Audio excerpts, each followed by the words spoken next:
സാക്ഷ്യപ്പെടുത്തി.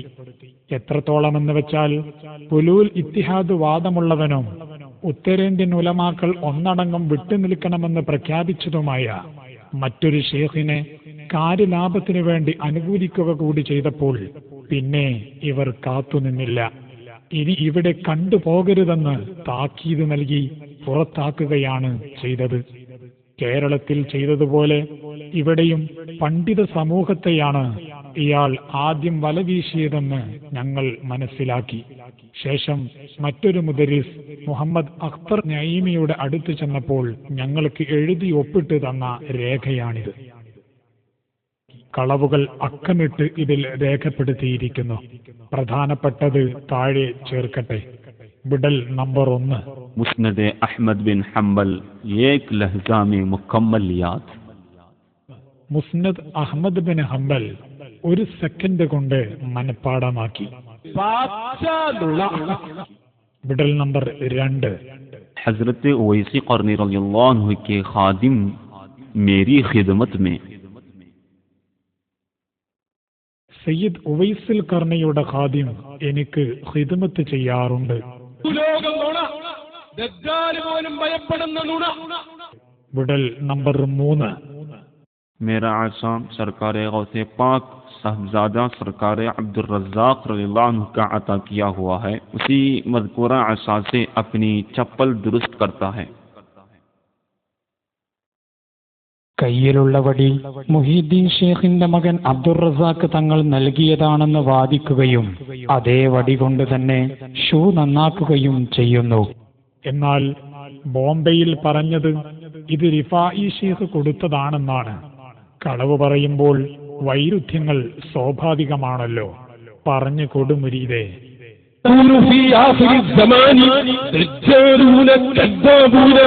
എന്ന് നിങ്ങളെക്കുറിച്ച് തന്നെയാണോ പറഞ്ഞത് എന്ന് ഞാൻ സംശയിച്ചാൽ എന്നെ കുറ്റം പറയാൻ പറ്റുമോ? ഇല്ല, പറ്റില്ല.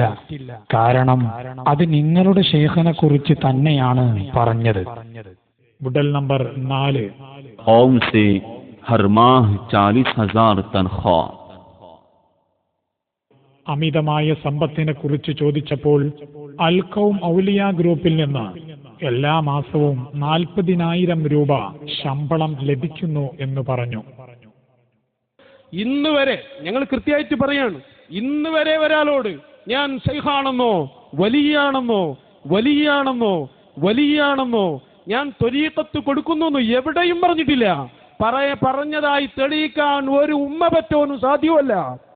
വലിയെന്ന വാദമില്ലാതെ പിന്നെന്തിന് ഔലിയ ഗ്രൂപ്പിലെ ശമ്പളത്തെക്കുറിച്ച് സംസാരിക്കണം?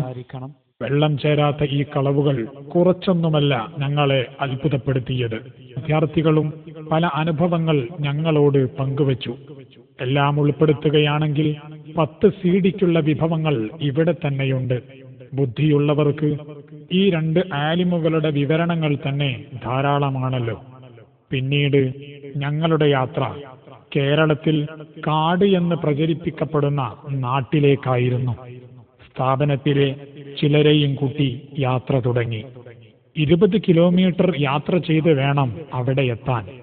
കാടെന്ന് പറയുന്ന നാട്ടിൽ നിന്നും സ്വിഫ്റ്റ് കാർ റിട്ടേൺ വരുന്നത് ഞങ്ങളെ ഊറിച്ചിരിപ്പിച്ചു. എന്നാൽ മുരീദുമാർ വന്യജീവികൾ താമസിക്കുന്ന സ്ഥലമാണിതെന്ന് പ്രചരിപ്പിക്കുന്നുണ്ട്. മനുഷ്യരെ കുറിച്ചാണ് വന്യജീവികൾ എന്ന് പറയുന്നതെങ്കിൽ മാപ്പ്. ജനവാസവും ആൾപെരുമാറ്റവുമുള്ള സ്ഥലമാണിതെന്ന് ഏത് മന്ദബുദ്ധിക്കും മനസ്സിലാകുന്ന യാഥാർത്ഥ്യമാണ്. ഇതാണ് ഇയാളുടെ താവളം, ഷാഹ് മൻസൂർ വലിയിന്റെ ദർഗ. ഇതിന്റെ ചുറ്റുവട്ടത്ത് 50 മീറ്ററിനപ്പുറം എവിടെയും പോകാറില്ലെന്ന് ഏതാനും അനുഭവസ്ഥർ വിശദീകരിച്ചു തന്നു. അതുതന്നെ കേരളക്കാർ വരുന്നുണ്ടെന്നറിഞ്ഞാൽ ഇല്ലെങ്കിൽ ഇവിടെ തന്നെ. സ്ഥിതിഗതികൾ മനസ്സിലാക്കി പെട്ടെന്ന് തന്നെ സ്ഥാപനത്തിലേക്ക് തിരിച്ചു. സ്ഥാപനത്തിലെത്തിയപ്പോൾ രസകരമായ ഒരു സംഭവം കൂടി അറിയാൻ കഴിഞ്ഞു. ഇവിടെ സ്ഥാപനത്തിൽ ഹദീസ് അധ്യാപനം നടത്തുന്ന മുഹമ്മദ് ഷബീർ അൽ നൂരി എന്ന് പറയുന്ന ബീഹാറിലുള്ള മുദരിസിനോട് നിങ്ങൾ ഇനി 3 വർഷമേ ജീവിക്കൂ എന്ന് പറഞ്ഞുവത്രേ. ടെൻഷനടിച്ച് 3 വർഷം തള്ളി നീക്കിയ ഇയാൾ 5 വർഷമായി ഇപ്പോഴും ജീവനോടെ ഇരിക്കുന്നു. ഇതുപോലെ മർക്കസിന്റെ 35-ാം വാർഷിക സമ്മേളന സമയത്ത് ഈ സമ്മേളനം AP ഉസ്താദിന്റെ ജീവിതകാലത്തെ അവസാന സമ്മേളനമാണെന്ന് മർക്കസിലെ ചില മുദരിസുമാരോടും കുട്ടികളോടും ഇയാൾ പുലമ്പിയിരുന്നു.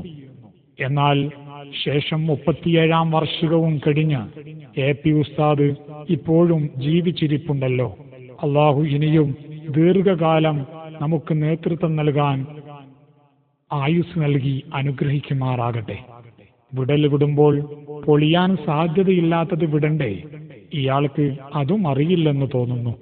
കേരളക്കരയിൽ യാഥാർത്ഥ്യങ്ങൾ അറിയാതെ പെട്ടുപോയവരുടെ ഗതിയിൽ സഹതപിച്ച് ഞങ്ങൾ മടങ്ങി. ഇടക്ക് ഓർമ്മപ്പെടുത്തട്ടെ, ഉത്തരാഖണ്ഡിലെ ഈ അന്വേഷണ റിപ്പോർട്ടിൽ ആർക്കെങ്കിലും വല്ല സംശയവും ഉണ്ടെങ്കിൽ എല്ലാ വെള്ളിയാഴ്ചയും കോഴിക്കോട് നിന്ന് പുറപ്പെടുന്ന ഡെറാഡൂൺ എക്സ്പ്രസ് കയറി റൂർക്കിയിൽ ഇറങ്ങി നിങ്ങൾക്കും അന്വേഷിക്കാവുന്നതാണ്. വേണ്ടി വന്നാൽ കേരളത്തിൽ വന്ന് അവന്റെ മുഖത്ത് നോക്കി പറയാനും തയ്യാറാണെന്ന് പറഞ്ഞ മൗലാനമാർ തീർച്ചയായും നിങ്ങൾക്കും സത്യം ബോധ്യപ്പെടുത്തി തരാതിരിക്കില്ല. ഇത് മുംബൈ. ഈ വാണിജ്യ നഗരത്തിനും ചിലതൊക്കെ പറയാനുണ്ട്. സമ്പന്ന വർഗത്തെയാണ് ഇവിടെ ഇയാൾ വലവീശിയത്. പൈശാചികത ഭയന്ന് പക്ഷേ ആരും വാ തുറക്കുന്നില്ല. പൗരപ്രമുഖനും സമ്പന്നനുമായ സുഹൈൽ ബായിയിൽ നിന്നും വിവരങ്ങൾ കിട്ടുമെന്നറിഞ്ഞ ഞങ്ങളുടെ അന്വേഷണം ഡോണ്ടാഡ് സ്ട്രീറ്റിലെ ഡാമർ ഗല്ലിയിലെത്തി.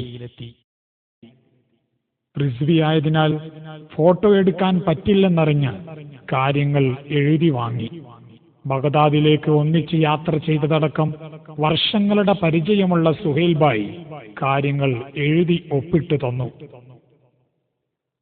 मस्जिद दारुल उलूम और यतीम बच्चों की शादी के लिए देसा लिया करते थे, जिसमें यतीम बच्चों की शादी अल-कौम की मेंबरशिप के लिए थी. മസ്ജിദ്, ദാറുൽ ഉലൂം, യതീം കുട്ടികളുടെ കല്യാണം എന്നീ പേരുകളിൽ കാശ് ധാരാളം പിരിക്കാറുണ്ടായിരുന്നു.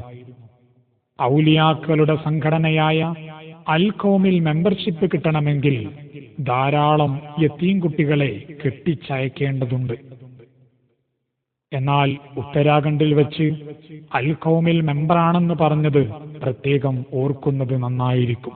ഹഫീദ് ഉസ്താദ് ഇന്ത്യ രാജ്യത്തിന്റെ പല സംസ്ഥാനങ്ങളിലും പോയി. അവിടൊക്കെ പോയത് പൈസ ഉണ്ടാക്കാനൊന്നുമല്ല. ഓവർ സ്മാർട്ട് ആകാതെ സാർ, തെളിവുകളാണ് സംസാരിക്കുന്നത്. 4 साल की उम्र में गौसे पाक ने मुझे अपने साथ आसमान पर घुमाया और फरिश्तों से मिलाया, मुसाफाह कराया. 4 വയസ്സായപ്പോൾ മുഹീദ്ദീൻ ഷേഖ് 7ാം ആകാശത്തേക്ക് കൊണ്ടുപോയി. ആകാശത്ത് ചുറ്റി സഞ്ചരിപ്പിച്ചു. എന്നിട്ട് മലക്കുകളോട് മുസാഫഹത്ത് ചെയ്യിച്ചു. अपनी उम्र के बारे में कहते थे कि 165 साल का हूँ. തനിക്ക് 165 വയസ്സുണ്ടെന്ന് വാദിക്കുന്നു. കൂലി പ്രഭാഷകന് അടുത്ത പ്രസംഗത്തിൽ ബർത്ത് സർട്ടിഫിക്കറ്റ് ഹാജരാക്കാൻ അവസരമുണ്ട്. ഗിന്നസ് ബുക്കിൽ കയറാമല്ലോ. मैं तब उसका अब्बा से पूछा तो उसने कहा कि हम सയ്യിദ് नहीं.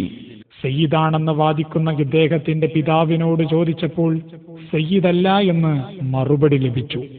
മുഹീദ്ദീൻ ഷേഖിന്റെ 17ാമത്തെ പൗത്രനാണെന്ന് വാദിക്കുന്ന ആളുടെ പിതാവ് തന്നെ വാദത്തെ നിഷേധിച്ചാൽ പിന്നെന്തു പറയാൻ.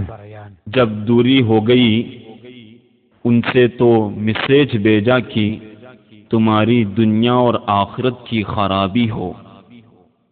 എല്ലാം മനസ്സിലാക്കി തെറ്റിപ്പിരിഞ്ഞപ്പോൾ ശാപ പ്രാർത്ഥന അയച്ചത് ഇങ്ങനെ: നിന്റെ ദുനിയാവും ആഖിറവും ഖറാബാവട്ടെ. ശാപ പ്രാർത്ഥനയുടെ വിധി എന്തെന്ന് അടുത്ത ആമാശയ മുന്നേറ്റത്തിൽ പറയുമെന്ന് ഞങ്ങൾ പ്രതീക്ഷിക്കുകയാണ്. തമിഴ്നാട്ടിലെ കായൽ പട്ടണത്തിനും ചിലതൊക്കെ പറയാനുണ്ട്.